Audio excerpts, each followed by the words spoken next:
Lovely afternoon. We are back again with Game Plan on 99.7 Joy FM. My name is Fento Tahiru Fento. Welcome to the show. We are on from now till 2:50 p.m. talking the best of sports. And what's on the menu? The Black Meteors. They were saved by Sarkodie after an embarrassing defeat to Morocco. We didn't even have time to digest what happened. And then, boom, at 1 in the morning, somebody dropped a track and said, try me. Can you try me? And the Black Meteors were saved. Somebody said, actually, Koranteng said, the GFA seemed to have a deal with Sarkodie and another person. Because when the Black Stars drew and everybody was up in arms against them, against Madagascar, it didn't last 12 hours. And boom! I Am Not Even Nelson was dropped. Then the Meteors go and lose embarrassingly to Morocco. And then within 12 hours, boom! Actually, that one was within 6 hours. Boom! Try me. Hashtag tried you. So we have time to go back and look at what happened against Morocco. As many people have suggested, it revealed deep-rooted problems in our football. What is the fundamental issue here? Is it just the results, or there is an underlying issue of development, grassroots football, talent ID? What's the issue? Of course, the Meteors are in action later tonight. They take on Guinea, level on points with their West African neighbours. Guinea don't have to win. A draw will be enough to take them to the semi-finals. The Meteors, on the other hand, will need to win to secure qualification to the semi-finals. Can they do that later tonight? We hope they do. But that's what we're talking about today. It's on the menu. And like many of you have complained in the past, we've not really had enough time to go into all the crazy transfers happening. Chelsea's enormous clear out. 2 years after the team that won the Champions League, the starting 11, only 2 players remain from that starting 11 in just a matter of 24 months. It's crazy. Have we ever seen any sort of clear out like this in the history of football in such a short period of time? Their bank balance is not complaining though. Chelsea's made over £200 million in sales already this summer alone. What about Man United? They finally have their man. We won't pay. They ended up paying £60 million for Mason Mount. But what problem does he solve at that Man United team? Why does Ten Hag desperately want him? And Arsenal will finally get their man too. Declan Rice, £105 million. They call Chelsea crazy for signing Enzo Fernandez for that amount of money. But Arsenal have gone to spend even more on a player who's not won the World Cup. So Chelsea are not crazy after all. I'm doing my intro. What is your problem? Your mic is off. You can complain all you want. It is not coming into my intro. I learned my lesson from last week. When I was doing my intro, then you stopped me. £105 million on a player who's not won the World Cup. If anybody told you that there would come a time where we'll be spending £100 million on Rice, you would say I'm crazy. You would say the person is crazy. Emo, £105 million for a Mubako, one Rice. Alright, so we'll get into the transfers. Kai Havertz is also in. Last week, Sitsofe had about some 2 or so minutes to talk about why Arsenal need him. That wasn't enough time. We'll get into that. Arsenal splashed this season. Manchester City won Gvardiol. Lots of movement, so we'll get into all the transfers, of course, here on the show. Game Plan is live and interactive on social media. We are streaming live on Twitter Spaces at myjoyonline.com as well, and on Facebook and YouTube. So on Twitter Spaces, we're streaming on both the Joy Sports GH handle, at Joy Sports GH and also at Joy 99.7 FM handle. And on YouTube and Facebook is Joy 99.7 FM.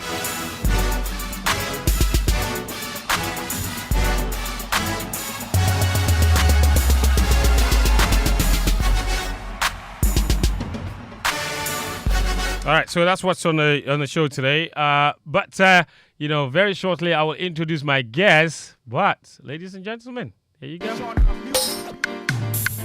Me I'm a Seaman Jolly.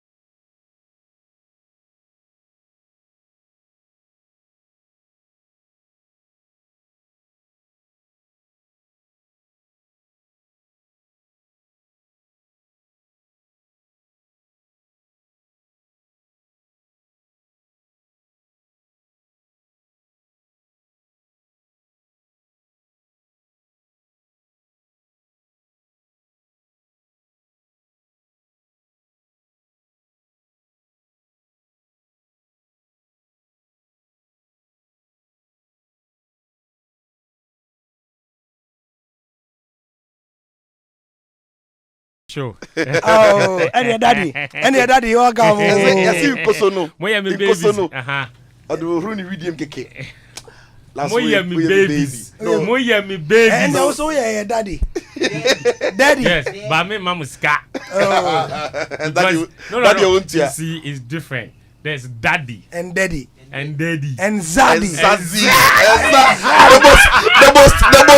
The most dangerous one is Zazie.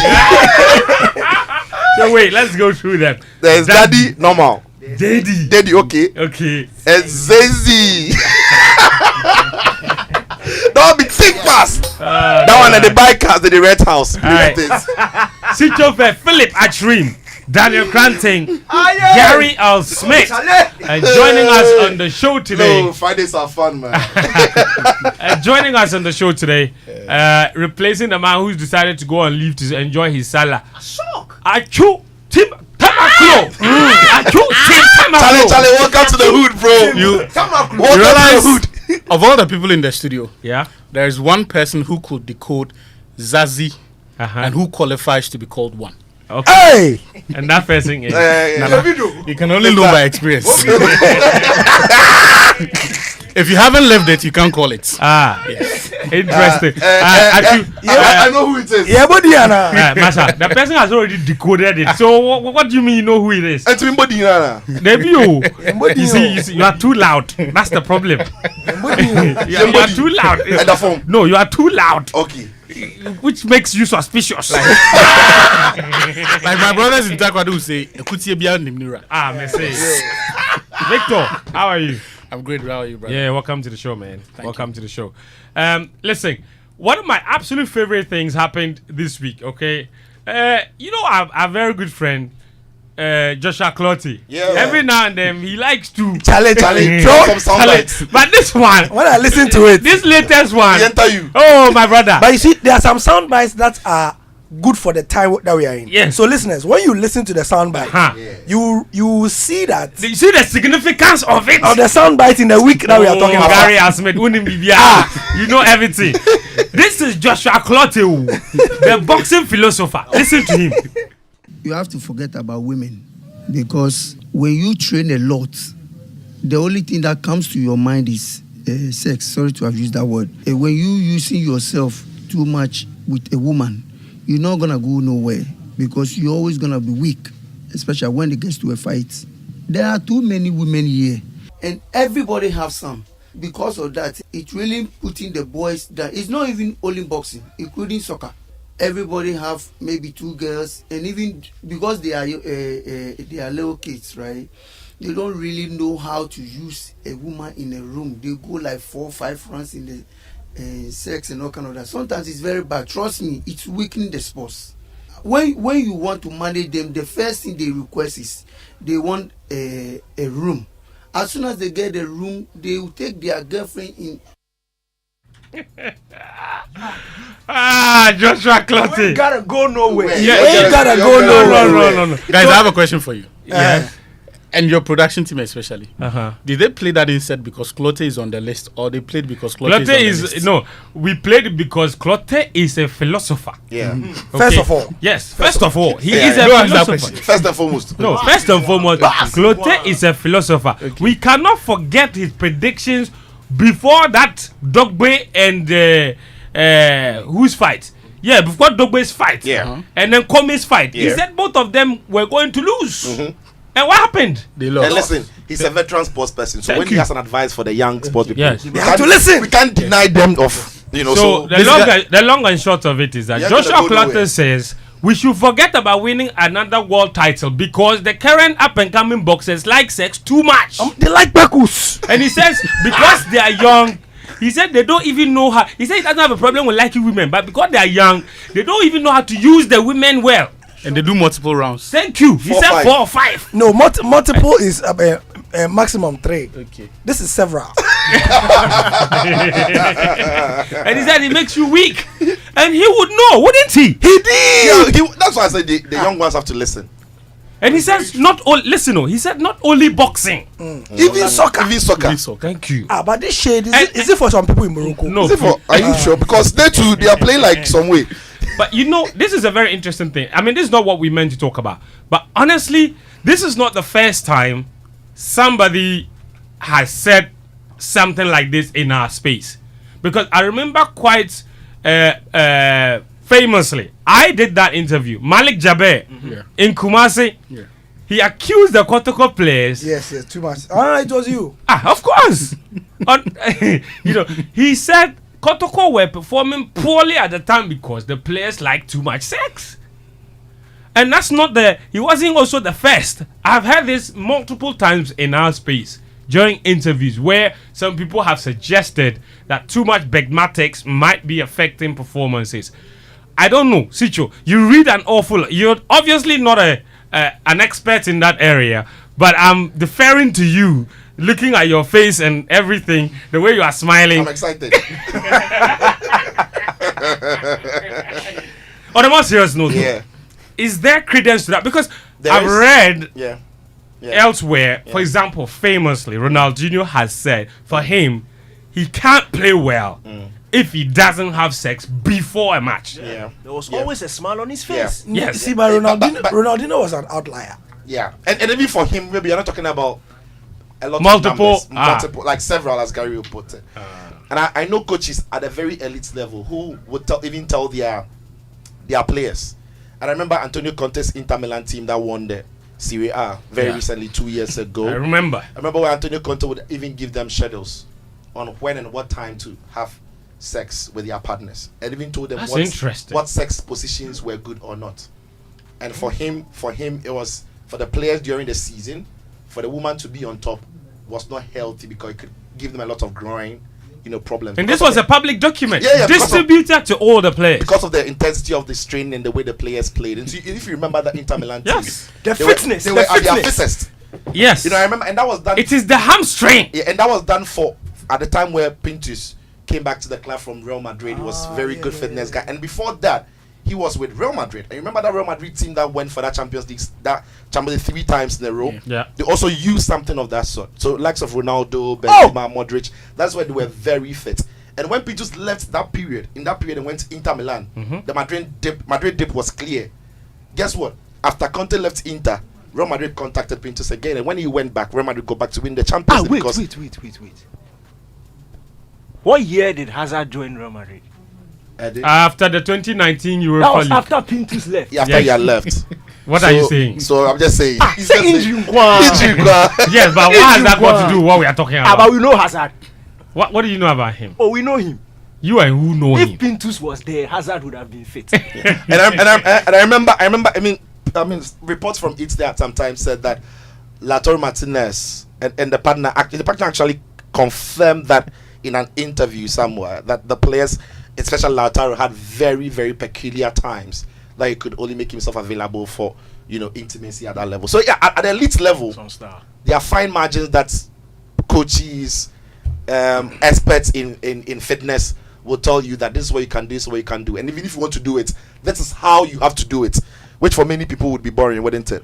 But if you want to perform at the elite level, these are some of the sacrifices you've got to make. I mean, there are several strands. Depends on where you want to perform. to this topic. I mean, such that and for those who follow the Olympic Games religiously, you know the Olympic Games is one of the highest single event distributors of condoms in world sports. The Olympic Games, Very important. It is testosterone laden. And so they really got it on. I mean, athlete after athlete, top level athletes. The most famous is Ryan Lochte. In 2012, he mentioned that in his unscientific estimation, 70 to 75% of Olympians were getting it on at Olympic Games. At the last games in Tokyo, because of COVID rules and stuff, there were a lot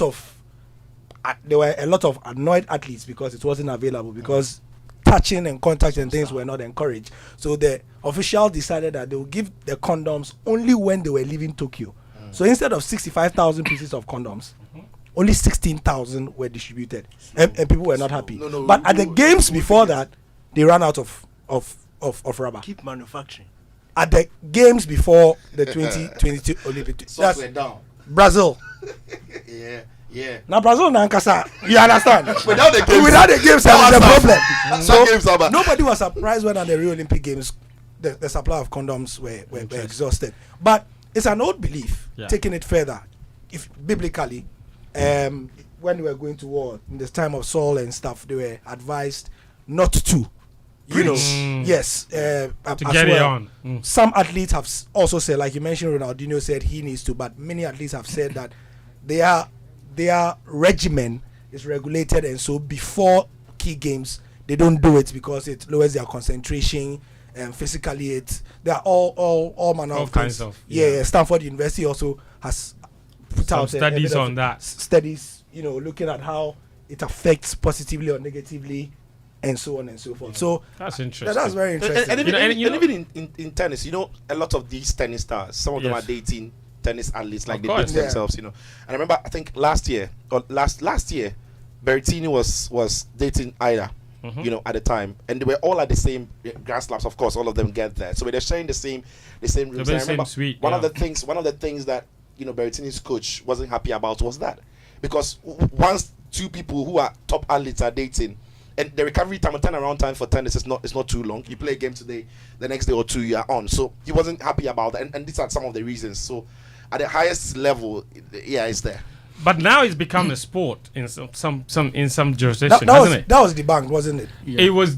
What was debunked was the registration. Hold on. The Sweden one. Yes. So the Sweden one. So the story was that that sex had become a sport in Sweden, and that people would compete in like 4-hour marathons and what have you.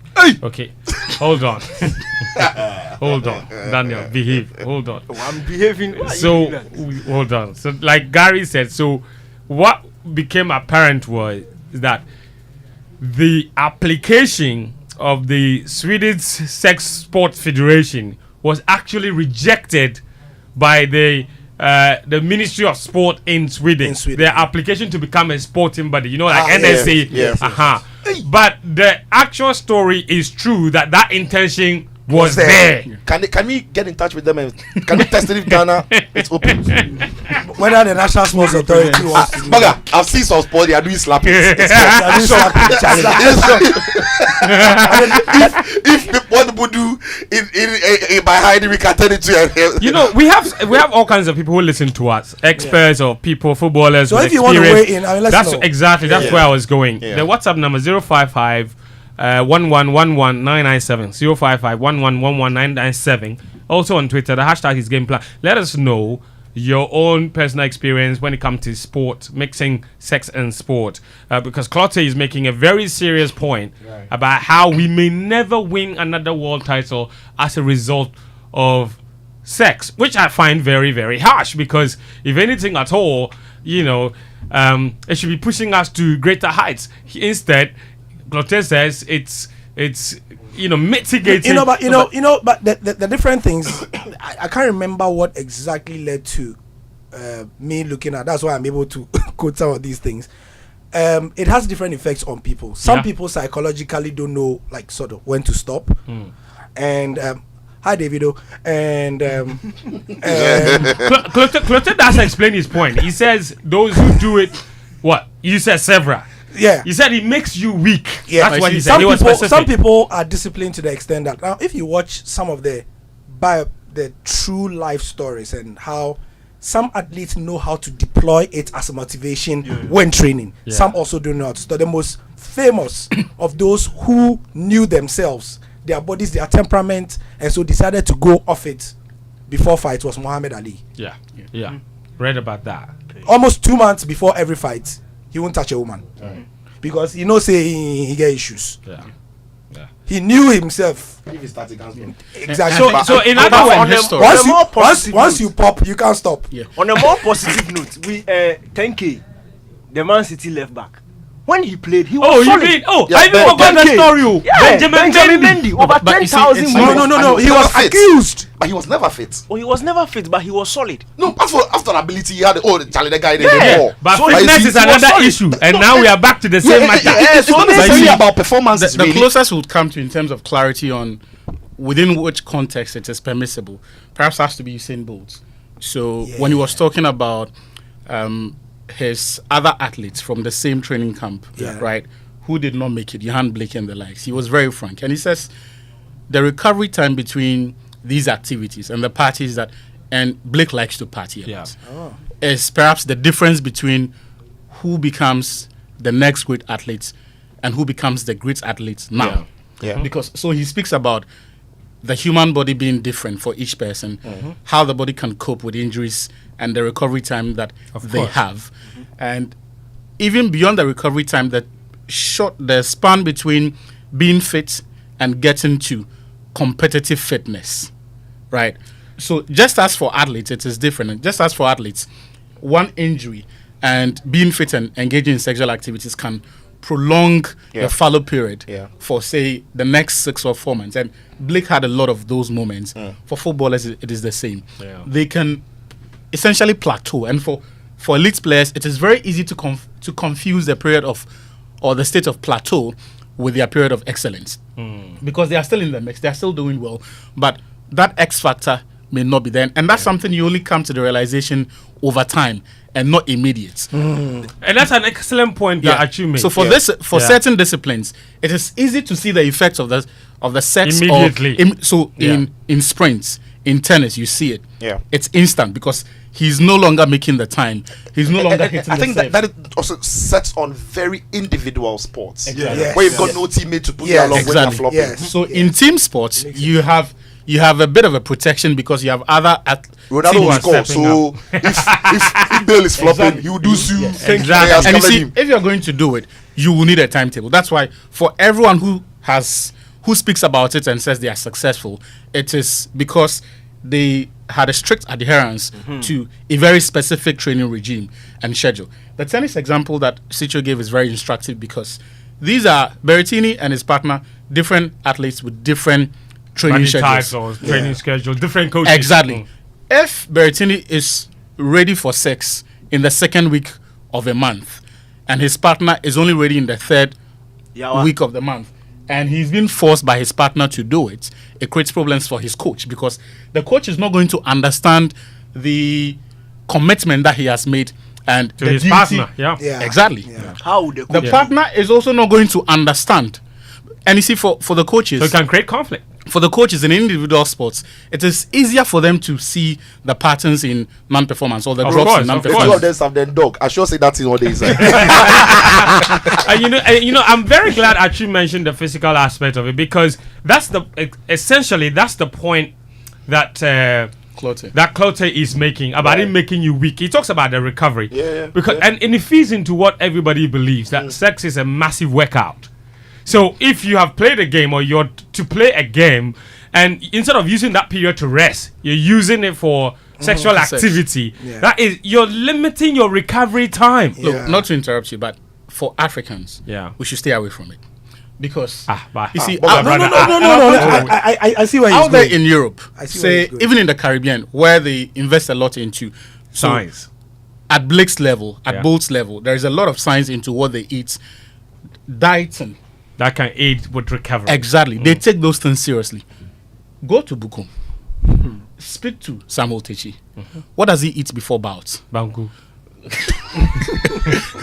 So, Why are you guys laughing? That's true. Tamakloe famously said he lost the fight because he ate Bangu and Oko, and the thing was disturbing his stomach. And in the 5th round, he wanted to go to the toilet, but he couldn't go. So you see, as much as someone like Ronaldo Nazario or Cristiano may love sex, they will not joke with their diets. Yeah. They will stay away from soda and everything that they are told Yeah. not to. Can you say the same thing to Your guys here. our footballers? Are too sensitive. You Charlie, mentioned their somewhere. names. Somewhere. Interesting point. 055-1111-997 and on Twitter, just use the hashtag game plan. Daniel, let's switch it up a little bit now. I just want- The you man see, wants to laugh. I'm learning a lot from this. Of But course. I just want to ask teacher Atsu. You see, sometimes I have Teacher you see- what? No, this is a very genuine question. Uh-huh. Before a big game, players get nervous. Yes. And there are studies that have shown that Yeah. nerves and anxiety may affect sleep. Yeah. We also know that sex has an effect on sleep. Because when you sleep. So When you do what? when you understand. So if I can't sleep, No, when you do that, this thing, then you Then you see. sleep quick. I'm tossing and turning in the middle of the night. You understand? And the wee hours of morning are showing up. And I turn and I see my partner. Oh, help me out. You understand? So in a situation like that, teacher, actually, is it Advisable. advisable? So what I would say, Achu, before you come in, is that I think it boils down to the individual. And you see, when Achu was talking, you said about Berrettini, you were mentioned that how would a coach know? The top level athlete at a point, when they get to a level, they are extremely frank. Yeah. So Berrettini would come and tell his coach. Yesterday it happened. Charlie, I'm supposed to. How you go do am? Charlie, my timetable say it for be next week. But Charlie, yesterday I go, Madam Charlie, some way. And you see, and they will find measures. So I am thinking that individually, people know their bodies. And I'm sure if you Diego Maradona, I mean, come on. I think we have mentioned the grandpapa of it all. Yes. If Diego were alive and he were here, he probably could have given us a proper exposition on the topic. Yeah. You see how not just that, but a bit of alcohol, how he learned how to use all those things so well that, before a certain kind of game he won't touch. He was serving himself. Exactly. Before a certain kind of game he won't touch or. And there are particular women he would avoid. I was going to Particular women, You see, but Diego with certain Maradona skill sets. will probably tell you that the woman from this race, this part of the world, if I'm going to play big game, I don't go because she'll try. finish me. It's my baby. Yeah. But you see, Diego was aided because he had a great team behind him. Yeah. So, Yeah. and apart from the medics and the club physios and everything, even his own family know what will get him in the mood for those games, right? And what will get him to perhaps not be at the energy levels required to perform in the manner that they do. And I think for most of these elite athletes, they are more intentional about their lifestyles and some of these things, because that's the whole point of having a medic. Yeah. That's the whole point of having your own fitness trainer. And Right. they understand these things. And like Gary mentioned, they are frank. The only way to deal with these things is honesty and being able to know exactly what you're dealing with. And so those experts in that field, because if you leave it to just pure guesswork, let me just go and do it and see what happens. I mean, it is going to affect you in a manner that you may not even be able to fully appreciate. So that's why I say, because we don't take that care and are not minded to invest in that area, we should not. Yeah. Okay. And friends, Don't you see, touch it. ultimately, Uh-huh. it's not that maybe before a game, before a bout, before a tennis match, if you have sex, you can't perform. You can have the sex and have your best performance of your life. Yeah. But the point then is, over a period of time, you might not be able to sustain peak fitness for you to deliver at the optimum level. Right. So a player like Ronaldinho would do all of that, play very good football for 2 years. 2, 3, 4 But years. when he hits 30, the rate at which your body recovers, the rate at which you can stay fit and recover from injury, as Atsu was saying. So recovering is different from being match fit or recovering to be match fit. Yeah. Okay. That will kick in. And if you're an athlete, you're going to run a 100-meter race, you can still go on and make your mark. But the point then is, can you do this sport for a very long time if you're not disciplined? So the performance can be there, but can you stretch your career? Can you sustain the elite level? You might have 2 years of top level performance and quickly dip. But if you're disciplined, you can stay up there for 10 years, 11 years, and that is the difference. Can you do 55 bars unbeaten? That's the question. That's the question. You know. All right. So 055-111-1997. Lots of you sending in your messages, your experiences, or even the scientists or footballers. I know this wasn't. Someone is tweeting at me, Clinton, and saying that he can't believe he started the show with a sex talk. And but it's important, you know, because those two topics have always gone hand in hand for the longest time.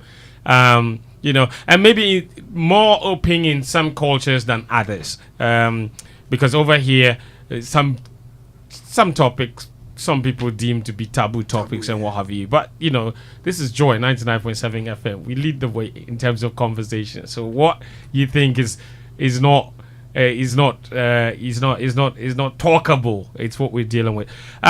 Let's get to our main topics for today. The Black Mitchells. Daniel, you told me earlier that you had a 10-minute monologue on the Black Mitchells and their performance. I'm going to give you from now till it's 52 minutes past 1.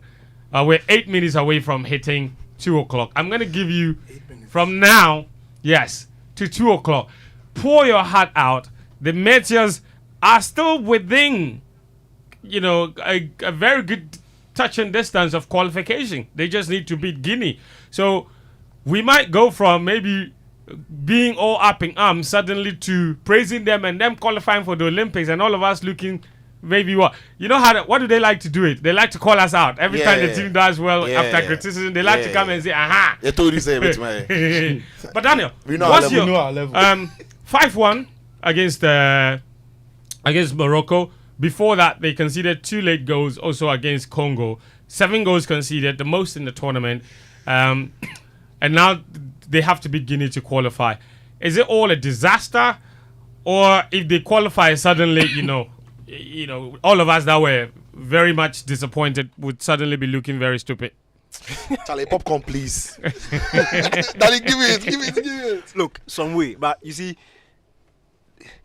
after the game, I tweeted quite sarcastically that who are we going to blame today? Yeah. And there were different responses. This player is bad. This coach is bad. It's Kurt's fault. It's this one's fault. Look, we've done this thing over and over and over and over again for the past like 6-7 years. Yeah. And I don't know why we can't tell that we are not going anywhere with this thing. Take the Black Stars, for example. First, it was Kwesi Appiah who was just a bad coach. We got him out. CK came in. We were happy when CK was hired. We get him out because he's bad. Milo comes, he's bad. Otuado comes. Now people are screaming for Chris Hughton.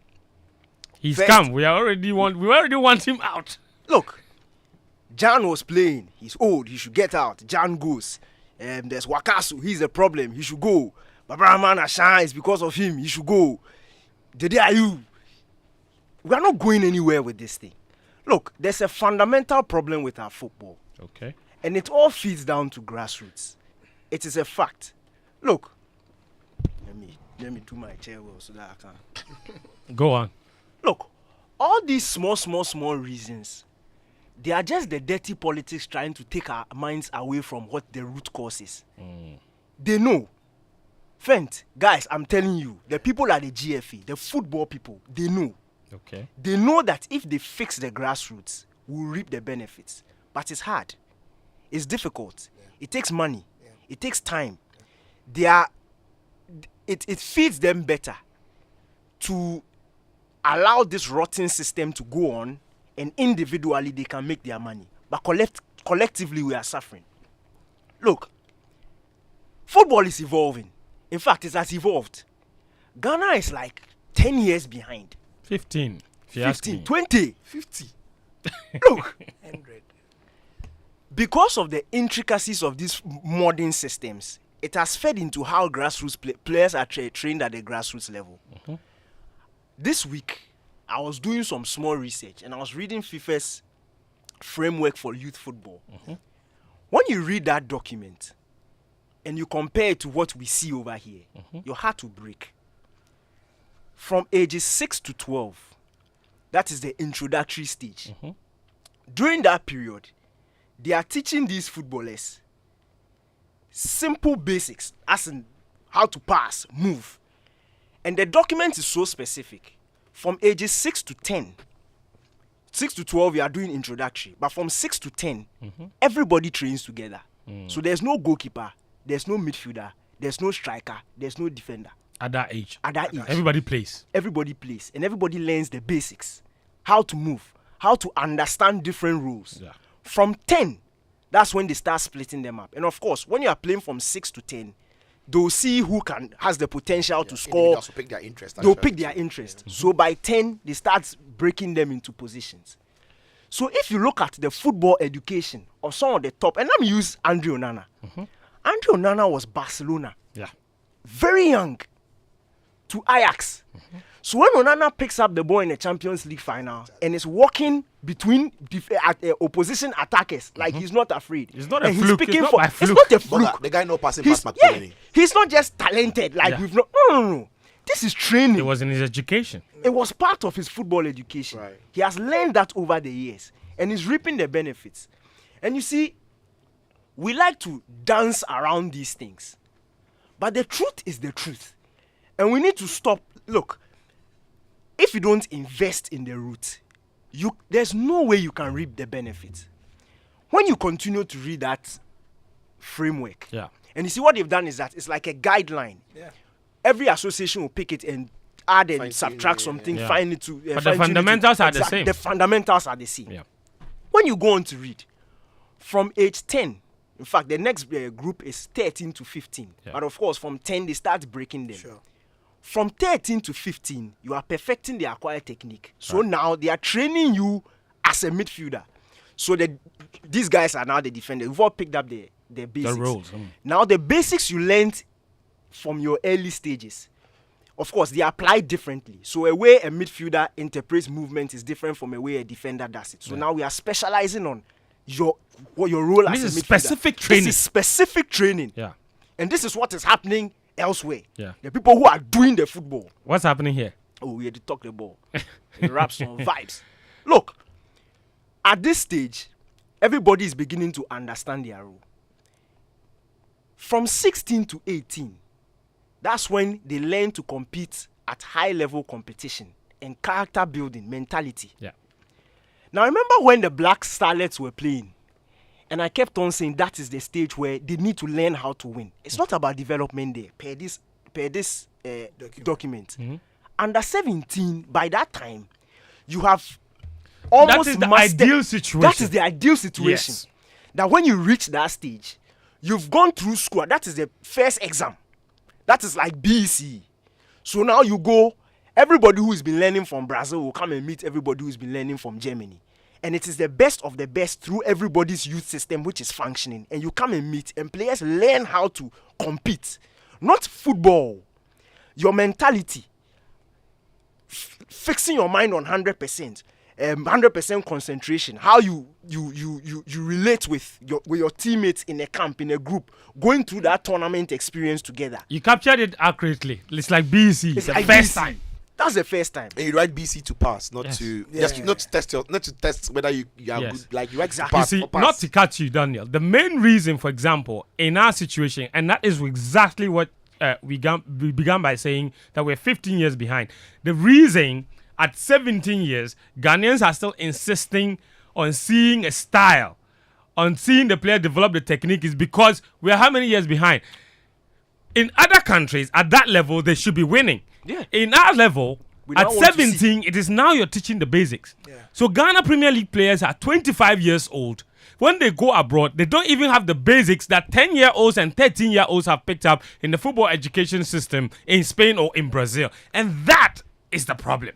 Look, when you go on to read the document and you continue to break it down, you just see how glaring our football is just, it's dead. It's beans. It stinks. I can see that you've read the document and you are sad. Look, you can't skip. You see, and these are a group of experts who have sat down. Of course. Over time, and they've put this thing together. So this thing makes sense. You can't skip developmental processes. You can't skip it. It's like you don't get. It's like, no, hold on, Daniel. I'm glad you mentioned the BC. Let me help you. You can't go from class 1 where I BC. You have to go through P1, P2, P3. It's like you have to go through. You see. People get double promotion because they're with Sharks. So Ghana will be done. So 10 promotions, we don't go right BC. Oh, you see, and that's where the problem is.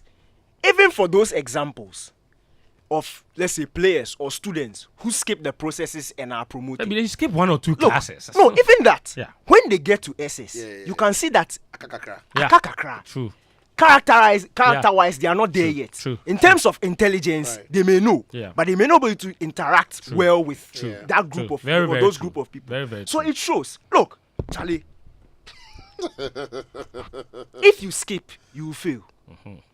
And what we are doing here, because we have a non-existent grassroots program, because we have no input into what our boys are learning at this age, we are producing players. It's not even production. We are finding players who are accidentally discovering players who are extremely talented but lack basics, lack education. So you see this player, he's good. And I'm going to give an example. Fatah Isahaku, and what we are doing to him today, we should be ashamed of ourselves. True. Oh, man. This boy was voted the best player at his level, under 17.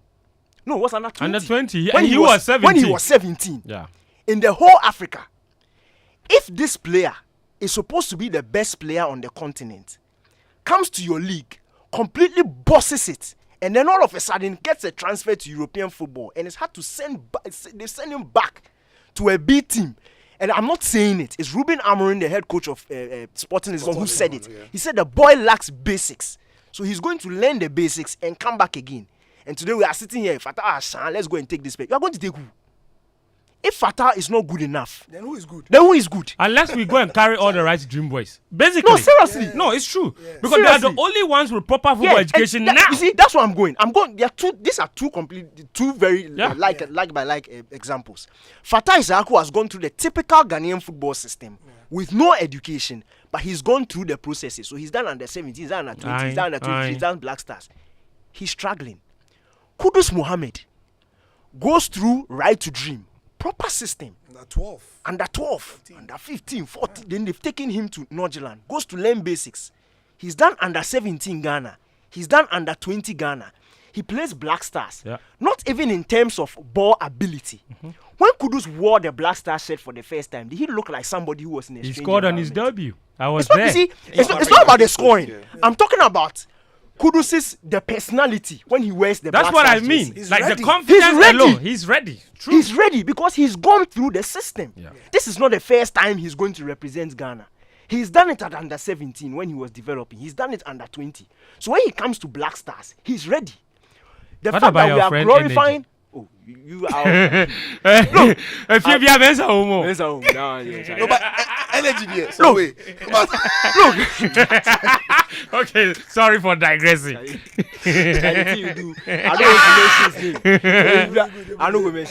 No, we're not going there.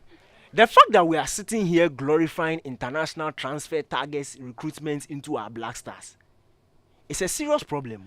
And there's a reason. Look, there's a reason. Yes, and there's a reason. Because they know that there's no quality here. Yeah. That's one. They know.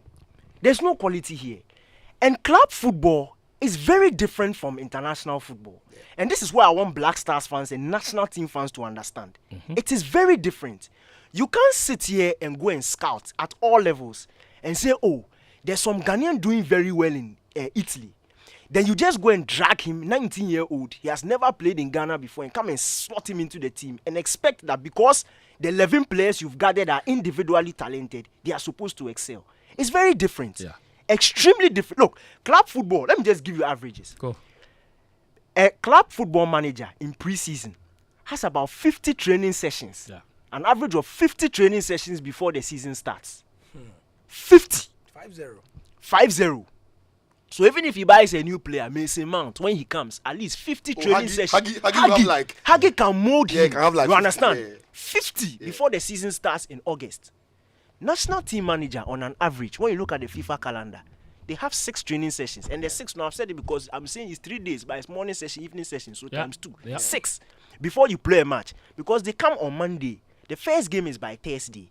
Thursday, when they play, they fly again, recovery, come back, train one more session. Sunday, they are playing. And for Africa, we usually do 2 games. If you are talking about the Europeans or South Americans, they do 3. Yeah. So you play midweek, weekend, midweek, then you go back to your club. So, if you are going to bring in, like what we've done with Iñaki Williams, talented guy when you watch him with Bilbao, when he comes to Ghana, Iñaki doesn't even understand. He doesn't understand what it means to wear the Ghana shirt. That's one. He's still trying to figure out and understand his teammates because he's not been in this system before. And he's doing it 2 training sessions, 3, then he'll go, come back, 2, 3, then he'll go, he'll come back. And this is a senior level. You can't build a winning model like this. And we are always exposed. I'm not saying it because it's 5-1. I've been very consistent, and you will know it. I've been very consistent. When people were screaming Kwesi Appiah, I said it's not Kwesi Appiah's fault. If you give him tools like this, where football has reached, look, coaches are very limited in today's football. If you don't have quality, that's one of our problems. You can't succeed. Yeah. It's a fact. And when you keep on chopping and changing coaches, and look, I'm asking those people, when you were insulting Kwesi Appiah, explain to me why the next manager wasn't able to be successful. Yes. Explain to me why the next manager after. So is it still the coach that is a problem? We have a developmental issue. It's a serious issue. And somebody asked a very good question on Twitter. Ahmed Dang. He says, ask yourself, how many of the so-called coast clubs or soccer academy clubs in Ghana and their coaches have read this document, which is free? Look, that's what I'm going to. I'm coming to end it here because my time is up. Yes. Obogali, look, you say you have overachieved. No, I'm very serious. Because this is at the heart of fire away, football. my brother. You say you have overachieved, okay? You've hired a technical director for 3.5 years. Yeah. He's been in this country. He has put together a document, which I've seen with my 2 eyes. He's your friend, I know. Oh, Dr. Oh, Lepet. Daniel's friend. Oh. Best friend. He has put together a document from under 9 BB up to under 18s for our youth football development. How it should go. Framework. The document is sitting on a shelf. It has not been published. Yet, as part of your achievements, you say you've organized grassroots competition around this country. So I'm asking, how can you organize a WASI exam when there's no syllabus? The competition is doing what? There is no syllabus. What are you testing there? What are you testing them trying on? To see? So that KGR under 17, if I'm a scout and I go, what are you looking for? What are you looking at? Yeah. You don't have any input into what the youth coaches are teaching them. Yes. So when they come at under 15, under 2, what are you looking look for? It's There's no syllabus, so how can there be an exam? So the under 17 coaches, what are they teaching? What are they teaching? No, man, game plan is too much, man. Look, you get it. There is a serious problem. And you see, you can use this thing as a political tool to deceive people. Yes. But the people of Ghana will know. This is clear. You are not working. This is not how to work. You publish that document, you force it down the throats of youth coaches all around. You have to streamline the system. Yeah. Before years to come, you organize the competitions.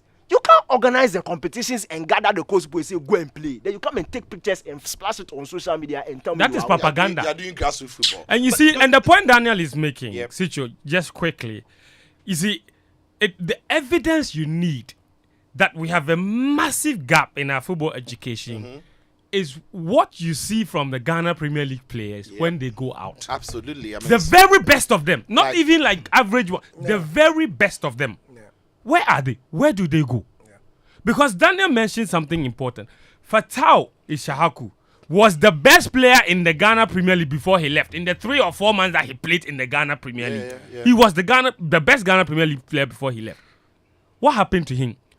They called Philemon Bafo 6 times and called him one of the best youth players in the country.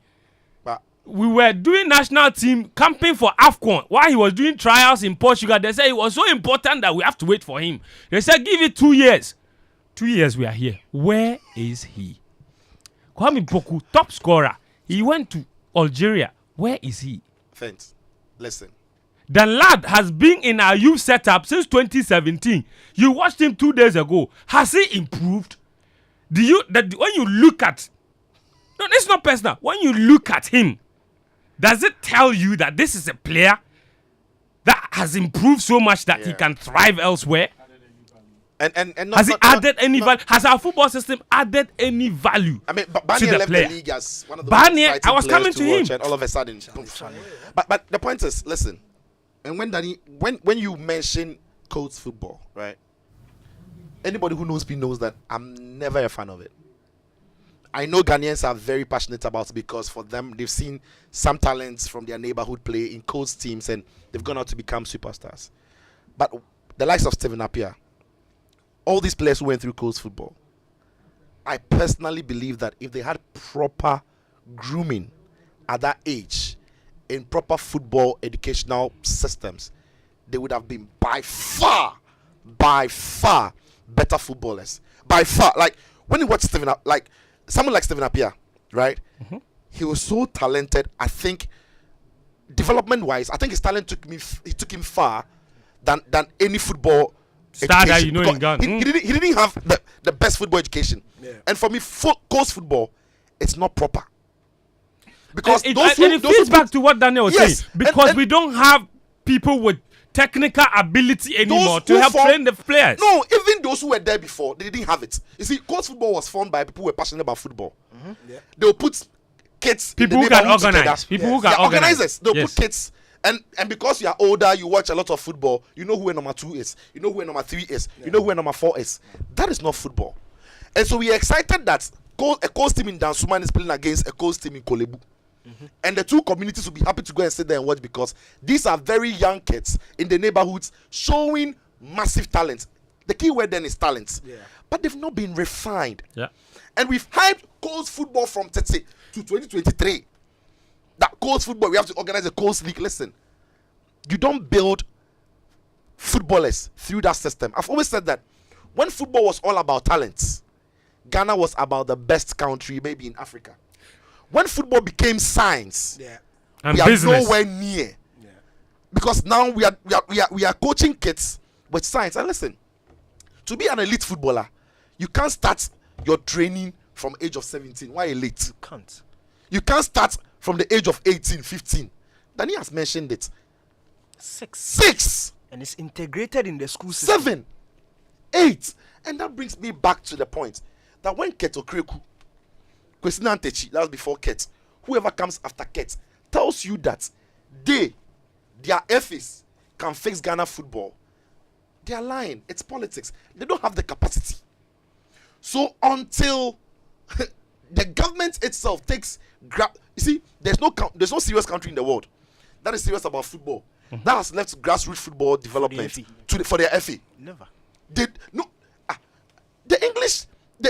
English Parliament passed a bill worth £300 million for grassroots girls. Grassroots girls football.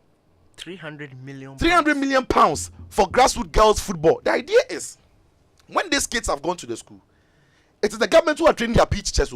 Thank you. And paying them. And the government are training the pitch teachers to teach the kids exactly what they can be at that group. Yeah. Give them the tools.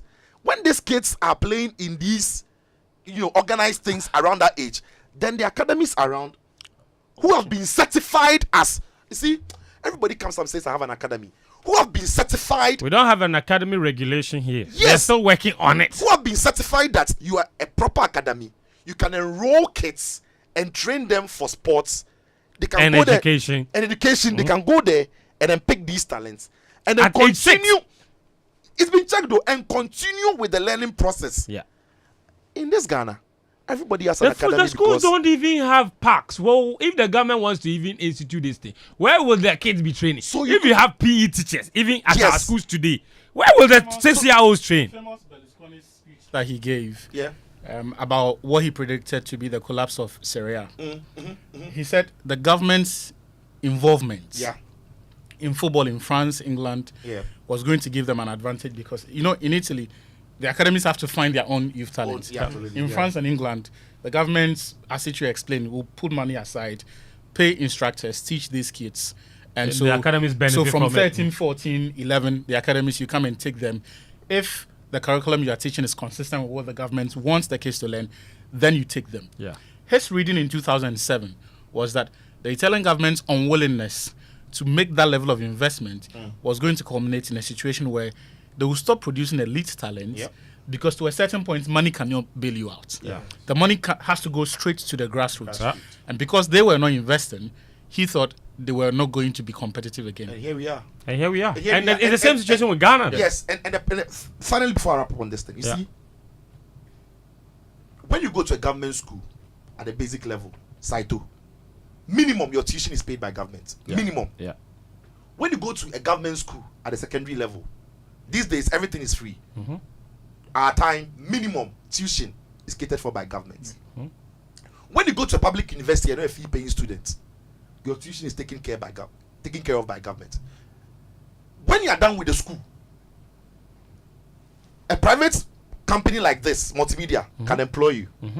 The government has played a part in developing the talent or the workforce of multimedia and skill set of multimedia. If government invests in grassroots sports, not just football, at that level, it is the same as it's the same outcome. Yeah. But in our country, we don't have that, and we don't see it like that. That's true. So I've said that because there are policies for education, there are policies for basic school, there are For policies business. for secondary school, there are policies for university schools. Why is that we don't have sports policies? That the government to provide the framework that brings up talents in a certain cultured way, so that if in a year from the government's own system we have about 500 players graduating from the academies across the country, and only 50 of them can even make the international markets outside Ghana, let's say into Europe, and about some 100 can go to other African countries, and we have about 350 of them playing in our league. Do you know what that means to the Ghana Premier League? Do you know the quality we will watch from players who are, but have you seen the English players? Michael Keane, we boy they play. Kane, Everton player, we boy they play. But he's playing for Everton. He won't play for Real Madrid though. But it's a quality for Everton. It is good enough at that level. Football across board is working. And you see, one of the things that maybe our government hasn't paid enough attention to. If you look at Brazil, if you take out maybe sugar, I think football ranks number 3 or so in terms of national exports. It's crazy. You look at the global football transfer, Brazilian players accounted for £843 million. Goodness and mercy. Ghana transferred, we made 515 transfers. 515 transfers involving Ghanaian players. 515 Ghanaian players made movement. In last year's FIFA global transfer report. How much was it? All of them accounted for 17.5 million. Because you're exporting them without value. That's the point. That's how you're exporting So Cocoa and gold. every Ghanaian player is averaging $33,000. You, Zicho, you can buy Ghanaian players Oh yeah, that one. and go and put them in your farm. That's what it means. But No you see, value. you know why everything else that has been said isn't working and will not work? It requires too much thinking and too much money.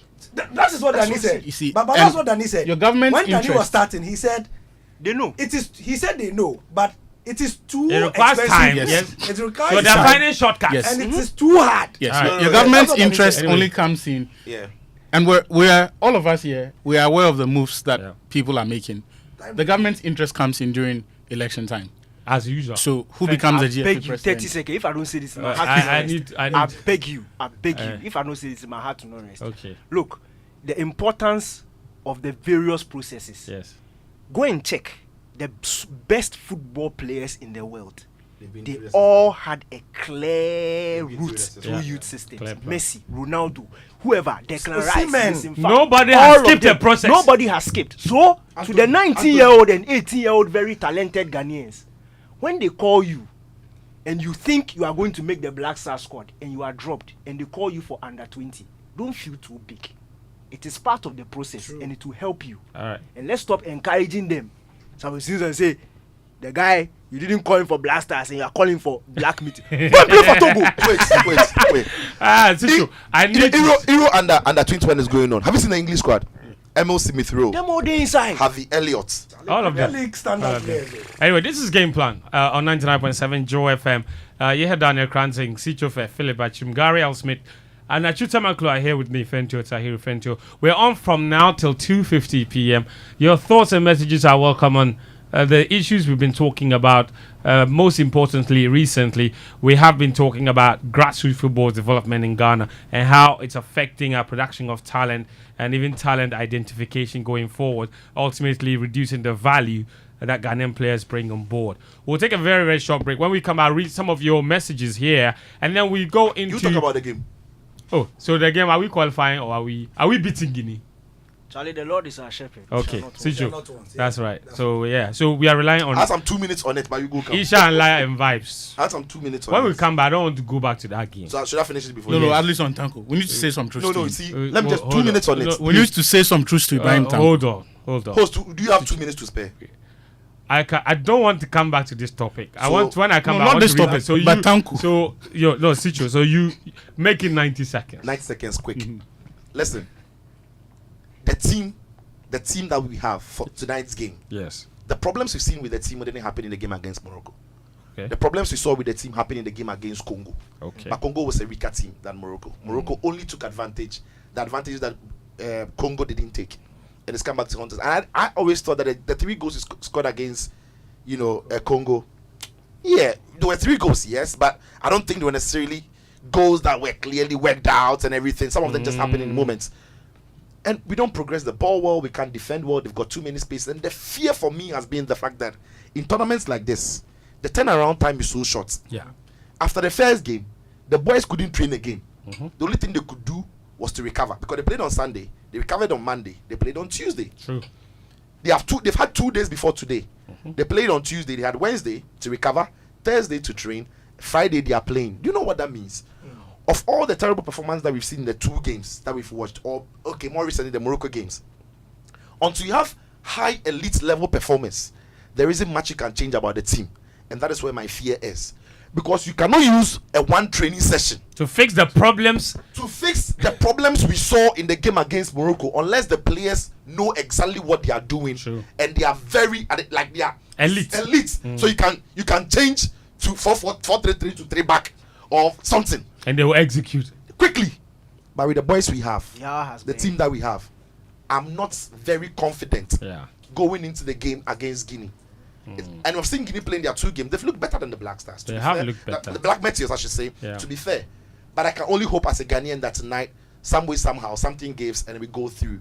But on pure football basis, It doesn't make sense to predict them as. if I'm not Ghanaian, I'm predicting, Ghana and Guinea who will win. I'll quickly say Guinea based on what I've seen, but I hope so at some way. I think Ghana will win. Achu, I don't want to go back to this topic. So you have 60 seconds. You want to say some truth to Tanko? I think Tanko needs to do a bit of introspection Okay. and see what there is in him to work with. Hey, Hey. One, Victor. hang on a minute. We first heard of Tanko's Somebody potential in 2015. Okay. How many years has it been now? 8 years. Yeah. And his best stint was with that Cameroonian team as an assistant and perhaps with the Black Stars. In terms of body of work and what will perhaps put him in the frame of any conversation for any job, there is nothing at all to work with. U23, 4th place finish. What do you remember of those teams? U23. And I ask everyone in this room and every Ghanaian who's been following Tanko's work, what is the single thing that identifies Ibrahim Tanko? I'm not even talking about results. Because They if said you Lions talk about played amazing football. He was but nominated the for Lions coach team is of the coached by year. James Francis. When we go to the training session, it's Francis we see coaching the team. We go there, we know. Those who do not follow the team, they have that. I'm saying that it's about time we need to speak. Yes, we have issues. We have problems with our development and all of that. But it is not for nothing that when John Killer walked into Sogakope with Wafa, he was playing breathtaking football. Yeah. It was the same players from that system. If you want to perhaps say that is a more scientific setup, Mediama Sporting Club is not the most scientific, at least in terms relative to what they have at Right to Dream and Wafa. Yeah. But when Tom Strand went to Takwa, They we played saw the amazing football that they played. Yeah. Wicked football. When Slavko Matic a few months ago, When he we saw initially took over, House of Hope the played some point really is good football. there are When repeated Bodo came to cases. Latsofuk, We saw it. Yeah. When There are he left, we saw repeated it. cases of expatriates coming into our country and in no time at all are able to show us what is the semblance of identity of what football ought to be. To be fair though, how many opportunities has Tanko himself had? That's another good That's question. the wrong question, friends, because they, just like I will not have opportunities handed to me, Tanko cannot expect that opportunities will be handed to him. No, we are examining is- the body of work. Yes, but Hold after on, his getting body- that, and then questioning his getting- ability to implement any sort of after identity. getting that certificate, Yes. it is his job to go out there and get jobs, just as it is Gary's to get the best job that will feed his family, as it is mine. We cannot have, and you see, Tanko and Maxwell Kunedu, and I'm sorry I have to mention his name, but we're getting repeated patterns of coaches who have aligned themselves with certain core courses and are always waiting in the fringes for certain jobs that are available. And when I asked them, when was the last significant job that this man did? Look, it's been 8 years.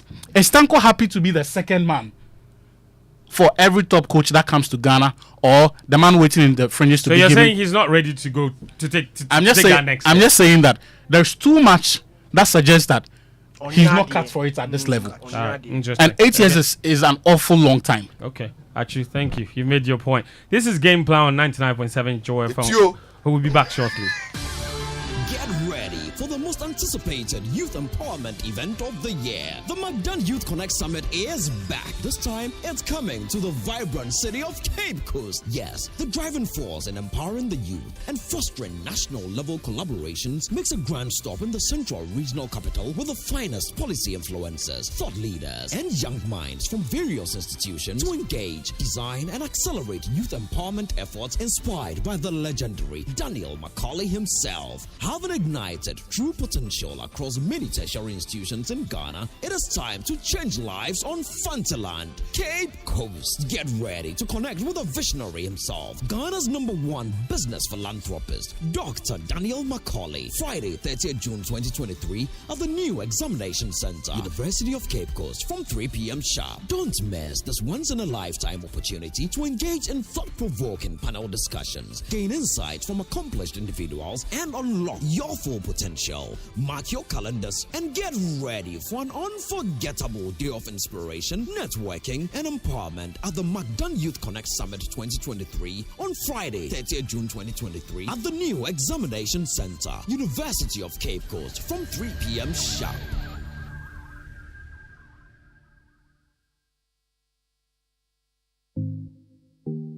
Have you noticed that Ghana has suffered lack of attendance at stadia across the country in recent years? Well, the Multimedia Group wants to be part of the solution, which is why we're calling on you, our dear listener, to help us. Our sister station, Inshira FM in Kumasi, has been on a nationwide campaign to identify factors influencing poor patronage of Ghana Premier League matches. This campaign has been widely discussed on traditional and social media since the beginning of the year. And after widespread stakeholder engagement, we have a list of questions in a survey that will help us come out with a communique based on science and data, and we need you to assist by completing this survey. The link to the survey is bit.ly/PhilGPL questionnaire. Once again, bit.ly/PhilGPL questionnaire. Please help Inshira FM and the Multimedia Group complete the survey in order to have a scientific response to this national problem.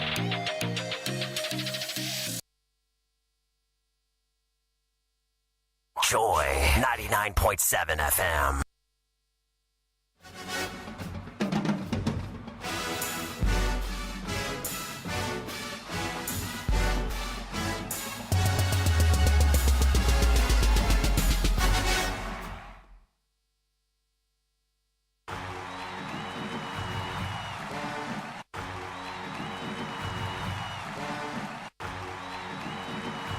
All right, welcome back. This is Joy 99.7 FM. The show is Game Plan, and I'm Fentu Tahiru Fentu, and I'm here with Sitsofe, Philip Atsrim, Daniel Koranteng, Gary L. Smith, and guest for today, Victor Atsu Tamakloe. We're talking football till 2:50 p.m., so we still have about 20 minutes to go. Your messages are welcome on 0551111997. Lots of messages have coming. So I'm going to read a couple of them, of course, before I switch up the conversation onto something else. Okay, so let me see whose message is. Put out the WhatsApp for me. I can't see. All right, so where is it? Thank you very much. Good. Now, this one says, as for the Meteors, let's just admit that we don't have enough quality when it comes to players. What you, our sports journalists, do is just overhyping a player who just does a 9-day wonder. I think we would get beaten by Guinea real good tonight. Interesting. And he says, imagine comparing Enzo to Rice. What has been Enzo's achievement all his football career apart from a Messi-aided World Cup? So now is it Messi who aided the World Cup, or is it Enzo who carried Messi? Because depending on who you ask, if you ask Daniel Koranteng, he says something. He has a different idea of who carried who to the World Cup victory. But let's go on. Anyway, and that's a message from Godwin in North Carnation. He says, I hate Arsenal. Interesting. Good afternoon, Joy Sports Scrum. Ebenezer, listening from East Legon. Please, if the boys lose tonight, tonight's match again, they should walk and come home. They can't break our heart and be treated nicely. This one says, good afternoon. It says, I used to love my mother and like my father, but I respected and loved my father when I got married. 3 points. If you don't have money, you don't have respect. What is this? So this was a message on our sex conversation, but it's taking us into different realm. Good afternoon, guys. This message says, I know this is not part of your topics, but I want to ask that can a youth team participate in the same league which the senior team plays in? Kwesi from Tema. No, they cannot. Your youth team can't compete in the same division as the senior team. It has happened in the past, though. For example, like in the Copa del Rey, I think in 1990, I believe, the Real Madrid A team got to the final with the Real Madrid B team. And the Real Madrid A team won because they played the final with a lot of the players from the B team. It's happening in Germany too in the past, but not anymore, of course. Let me read a couple more messages and then we switch up the conversation because we really don't have a lot of time. Our good friend Delali Frank, he sends in this message and he says, I love today's conversation on game plan. I've always said that the coast football we call for isn't even the best way of developing talent. The system can't give us anything as a country. We need a national plan for football development. Growing up, the man who can bite footballs and can scream is the coach. He has no coaching training or education, no proper training for our players, he says. Thank you. Abdul Hamid, he says, so what are we paying Bernard Lepet for?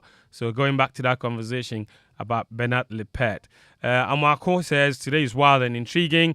And Clinton Aleto, he said, okay, let me take this from, he says they're talking as if any one of them has been involved in any professional sport whatsoever. Interesting comments there. But keep your comments coming. I'll try and read some more as the time goes on because we need to switch up the conversation real quick. But before we do that, let me tell you about the KFC Beatbox. Yes, everyone is rushing to enjoy the famous KFC Beatbox at a cool 35 Ghana cedis. You get chips, chicken, and chocolate or vanilla crusher to wash it down. Simply send hi to WhatsApp number 0551 711 711 and follow the prompt. You may also call 0308 25 1000 to place an order, or you can visit the KFC stores near you. At KFC, we have a meal for every pocket. KFC is finger licking good. And the Habitat Fair is here. The 2023 edition of the EcoBank Joy News Habitat Fair starts with the first clinic as follows. It's on Friday 7th to Sunday 9th July 2023 from 8 a.m. to 6 p.m. daily. It's at Achimota Mall, and the time is 8 a.m. to 6 p.m. daily. This year's exhibition is under the theme Home Ownership, Affordability, Comfort and Luxury.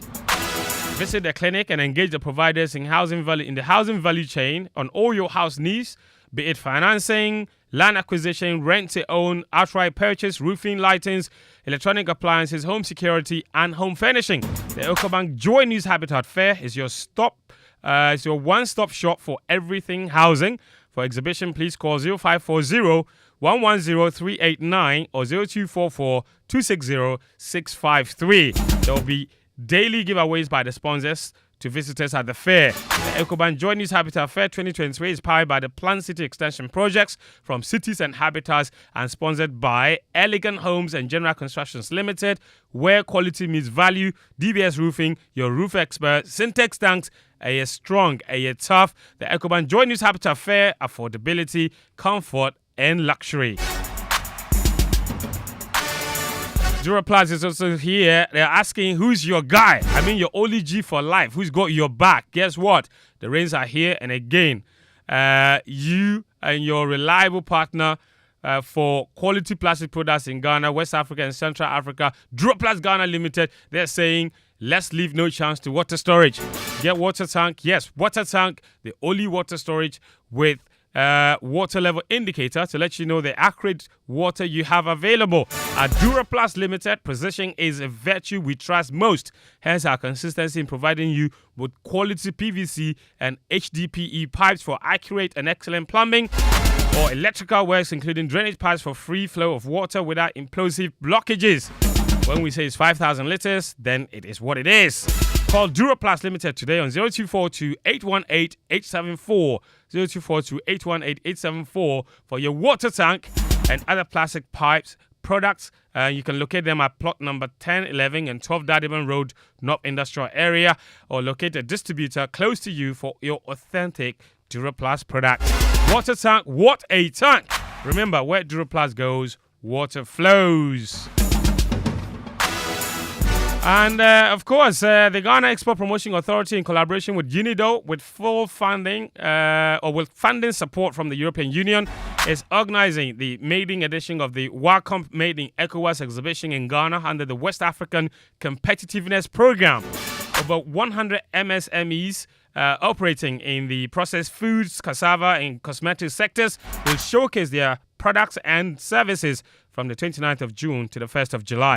The event is ongoing at the forecourt of the Accra Metropolitan Assembly Office Complex. Please pass by today, tomorrow to patronize high-quality products from the ECOWAS sub-region. Welcome Made in ECOWAS exhibition, enhancing inter-regional trade to empower local industries. All right, this message says, I agree. I strongly disagree with Sicho. And he says, okay, let me continue. How many Right to Dream academies do we have in Ghana? I prefer another set of Stephen Appiah to what we have now. The Coles football isn't that bad, like he's putting it. Zach Sakatu in Italy, he sent us that message. All right, guys, let's switch it out a little bit. Somebody mentioned and the fact that the journalists were overhyping the players. Jay Sapon had a different idea about how he thought that the players were getting developed. He said he said you see, if you can do small dribble, no, then you're off to Italy. You know what? Listen to Jay Sapon. My former chairman Nana Seteboa of the youngsters was single-handedly handling them. Like even recent time, the late Nanedu was also doing to that dwarfs. Some of them were not doing that for money, for monetary gains. It was a philanthropic measure to make the youngsters in town get jobs, to get something to eat. Now, it's not like that. You get a player, after dribbling one or two players, you see him in Morocco. After heading over the bar, you see him in Azerbaijan. So the development, what is it now? We are not here to develop them. Look at Akakademi. I'm using Akakademi because that's where I have been. Yeah. From Form 1 to Form 5, 5 years, and players will be playing. I mean, they will come to school, first year, second year they will continue, third year they will continue. So when they get to Form 4, Form 5, they're up there. So Rome was not built in a day. But here we are, we push people to go. Oh, I've got a team for you. Then the boy's head is swollen. He doesn't need to play in Ghana again because I'm told I take him abroad. He has lost focus. What you're suggesting is that we've gotten to a point that we should consider cold system again? Yes. All right, so that's Jay's up on there. I see some of you are complaining about the sound on the Twitter stream. We have alternative avenues where you can watch the show. So you can check us out on YouTube. Go look for the Joy FM handle on YouTube. We're streaming there. But I see over almost 400 people listening on the Twitter Spaces, and I'm not sure they're all having problems. So those of you having issues, maybe, yeah. For those listening, Yeah. Just put it off and on again. Yeah, so maybe, yeah. So just maybe like just put your end the space from your end or exit the space. Let me put it that way, and then re-enter. Maybe it worked, but there are lots of people that are listening and enjoying the show as well as we go on. All right, let's switch out the conversation because we are now on the home stretch leg of the show. Lots of transfers to talk about. We have roughly. Abeku, what's the problem? You are distracting us. He says, Daniel is too relaxed. He says Daniel is sitting in a He's too relaxed position. No, but after his lecture today, for relax. There's a lot to talk about in the transfer market. Listen, Gary wants to say. Can we begin with? Yes, go on. Massive congratulations to Khalidou Koulibaly. Yes, love his honesty. We want to congratulate him for saying what 1,000 footballers before him have refused to say. I hope he didn't say that when he was, since he was a child, he had been No, dreaming. No. He had been dreaming to play in Saudi Arabia. Like, Since okay. he was 8. He has been dreaming of playing in Saudi Arabia. He didn't say that. Okay. He said today my dream has come true. I'm playing in China. Made them so they want him, but You understand? Saudi. And that's what we like. Where do we begin? Declan Rice. Listen, within the week, I felt really bad for Eni Aluko for what she said on Talksport that got her ridiculed. Now, for those of you who might not know who Eni Aluko is, former England international, she's been working punditry ever since she retired. Brilliant woman, and But within the week, I think it was on Monday, I believe, she went on Talksport where she said that, and this was after Man City putting a bid of £90 million for Declan Rice. She suggested that Man City may not have wanted Declan Rice after all, and that the bid was only putting on the beck and call of Mikel Arteta. Stop. Hold on, let me finish. I'm just bringing people up to speed on those who might have missed it. I'm just bringing them up to speed. And whether it is a possibility. Yes. And then she says it's because she felt that Arteta might have rung up Pep. And this was after Arsenal putting, what was the initial bid? 75 million. I don't see it. So she's suggesting that Mikel Arteta probably rang up his buddy Pep and said,